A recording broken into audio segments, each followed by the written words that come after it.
ఇప్పుడు చెప్పండి, రక్షణ పొందామో పొందలేదా? పెద్దగా చెప్పండి. ఎప్పుడు పొందాం? బాప్తీసం పొందినప్పుడే నేమ్ డిక్లేర్ అయిపోయింది, నేమ్ ఖరారు అయిపోయింది, పరలోక రాజ్య వారసులమని. రక్షణ వచ్చేసింది. వచ్చింది కాబట్టి అక్కడి నుంచి ఇక దేవదూతల కాపుదల వచ్చింది మనకి.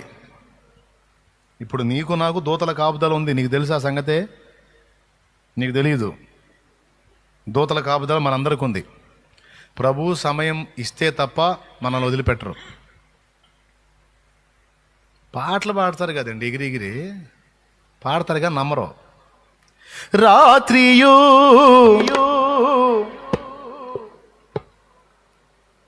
పాదములకు రాయి తగులాకుండా, రాత్రియు పగలును పాదములకు రాయి తగులాకుండా, మనకు పరిచర్య చేయుట కొరకు, మనకు పరిచర్య చేయుట కొరకై దేవదూతలు మనకుండగా, దేవదూతలు మనకుండగా. యాత్ర ఇది ఆత్మీయ యాత్ర, యేసుతో నూతన యెరూషలేము యాత్ర, మన యేసుతో నూతన యెరూషలేము యాత్ర. ఆమేన్. నాకు దేవదూతల కాపుదల ఉందని ఎంతమంది నమ్ముతారు? నాకంటే నాకు కాదు, నీకు నువ్వు చెప్పు.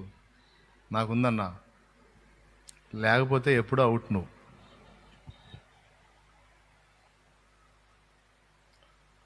ఆయన దేవదూతల కాపుదల ఎందుకండి? దేవుడే కాపులా ఉండొచ్చుగా. ఎప్పుడన్నా వచ్చిందా మీకు ఆ డౌట్? మనోళ్ళు ప్రార్థన చేస్తారుగా, నీ దేవదూతల కాపుదల ఇవ్వు తండ్రి అని. దేవదూతల కాపుదల అడగకపోతే దేవా నువ్వే కాపుదలగా ఉండయా అనొచ్చుగా. ఎందుకని ఆ ప్రార్థన చేయరు? దేవదూతల కాపుదల అనుకుంటే దేవుని కాపుదల ఉన్నట్టే. ఇకపోతే దేవదూతలను ఎందుకు పెట్టాడు? దేవుడు తానే ఉండొచ్చు కదా, ఉంటాడు. అయితే ఇక్కడ చిన్న చిక్కుముడి ఉంది. అదేంటంటే, బైబిల్లో మీరు చూస్తే కీర్తనల గ్రంథం 34వ కీర్తన 7వ వచనంలోను, 91వ కీర్తన 11వ వచనంలోను దేవదూతల కాపుదల గురించి రాశాడు. యెహోవాయందు భయభక్తులు గలవారి చుట్టూ 34:7 చదువుతున్నాడు చూడు. యెహోవాయందు భయభక్తులు గలవారి చుట్టూ ఆయన దూత కావలి ఉండి వారిని రక్షించును. ఎవరు రక్షిస్తారు? దూత కావలి ఉండి. కీర్తనలు 91:11 నీ మార్గములన్నిటిలో నిన్ను కాపాడుటకు ఆయన నిన్ను గూర్చి తన దూతలను ఆజ్ఞాపించును. నీ పాదములకు రాయి తగులకుండా వారు నిన్ను తమ చేతుల మీద ఎత్తి పట్టుకుందురు. ఎందుకని దూతలను పెట్టాడు? దేవుడు తానే ఉండొచ్చు కదా. దేవుని కాపుదల ఉంటుంది. అయితే డైరెక్ట్గా దేవుడు లైన్లోకి రాకుండా దూతలను పెడతాడు. ఎందుకంటే శత్రువైన సాతాను దేవుని కంటే బలహీనుడు. బలహీనుడితో బలవంతుడైన దేవుడు తలపడడు. అది ఆయన గొప్పతనం. స్తోత్రం. అర్థమైందా? ఆ బలవంతుడైన దేవుడు బలహీనుడైన సాతానుతో తలపడడు. అందుకని వాడి లెవెల్కి తగ్గ దూతలు లైన్లో పెడతాడన్నమాట. అందుకే పరలోకంలో యుద్ధం జరుగుతున్నప్పుడు సాతాను వాడి అనుచరగణంతో పరలోకం వెళ్ళినప్పుడు మిఖాయేలు పోరాడి వెళ్ళగొట్టాడు. ఇది ప్రకటన 12 చెప్పే సాక్ష్యం. ప్రకటన 12 చెప్పే సాక్ష్యం. అందుకే మన పక్షాన దూతల్ని పెట్టాడు. స్తోత్రం. హల్లెలూయా. దూతల కాపుదల ఉంటుందండి మనకి. ఎందుకో తెలుసా? మన పేరు అక్కడ రాయబడింది. అందుకు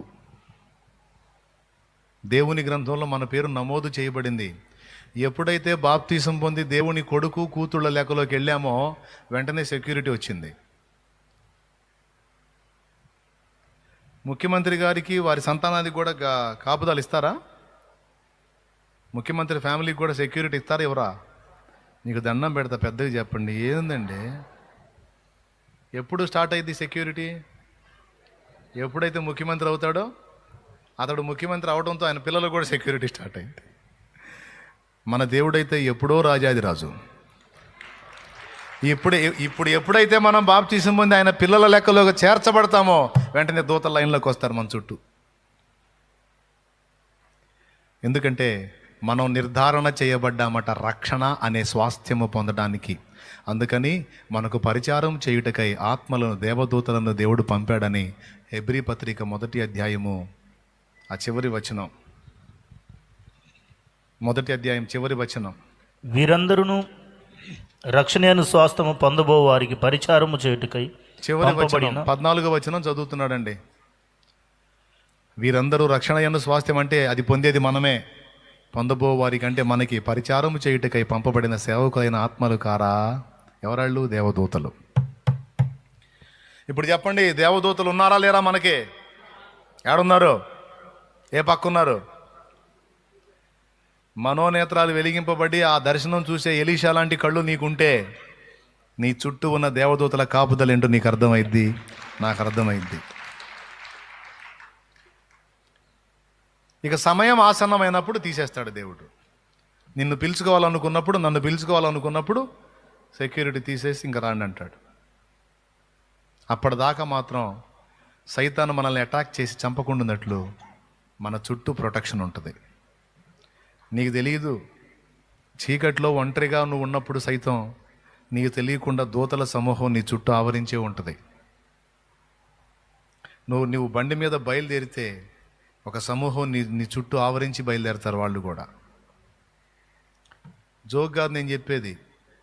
అది ఎమ్మెల్యేలకి వాళ్ళకి ఎస్కార్ట్ ఉంటుంది కదా, ప్రోటోకాల్ ఉంటుంది కదండి, దాని ప్రకారం అంతా సెక్యూరిటీ వచ్చేస్తుంది. అలాగా వాళ్ళు బయలుదేరితే చాలు గుయ్యి గుయ్యి గుయ్యి అనుకుంటే అన్నీ ముందు 4 వెనక 4 వస్తాయిగా. కాకపోతే మనకి వినపడదు కానీ సౌండు, మనం గదిలితే చాలు. నిజంగా బ్రదరు, నువ్వు బాప్తీసం పొందిన వ్యక్తివి, పొలంలో పనిచేసే రైతువైనా సరే, నీకు అక్షరం ఒక్క రాకపోయినా సరే, నువ్వు బాప్తీసం పొందినోడు అయితే నీకు ముందు వెనక దేవదూతల సమూహం కాపుదల ఉంటుంది. లేకపోతే ఎన్ని ప్రమాదాలు, ఎన్ని యాక్సిడెంట్లు, ఎన్ని దెబ్బలు తప్పించుకొని నువ్వెట్ట బతికావు అసలు?